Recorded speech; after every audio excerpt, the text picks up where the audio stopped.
తెలంగాణ రాష్ట్ర వ్యాప్తంగా ప్రజాపాలన ప్రగతి ప్రణాళిక ఆరోగ్య వారోత్సవాలు ఘనంగా ప్రారంభమయ్యాయి. చికిత్స కంటే నివారణ మేలు అన్న నినాదంతో గచ్చిబౌలి స్టేడియంలో ఏర్పాటు చేసిన రాష్ట్ర స్థాయి యోగా సెషన్స్ ను మంత్రి దామోదర రాజనరసింహ ప్రారంభించారు.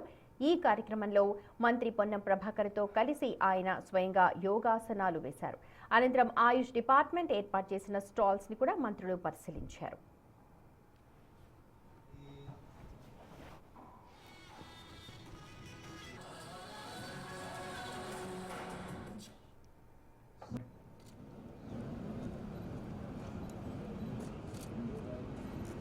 వరల్డ్ హోమియోపతి డే సందర్భంగా ప్రజలందరికీ కూడా శుభాకాంక్షలు తెలిపారు. ఆయుష్ విధానాలను బలోపేతం చేస్తామంటూ మంత్రి దామోదర రాజనరసింహ ప్రకటించారు.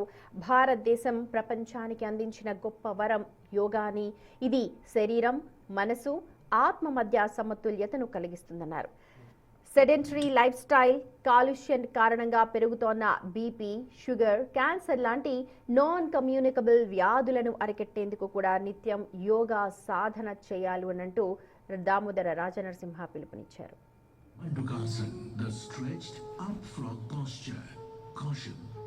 Patients with osteoarthritis of the knees should avoid kneeling position.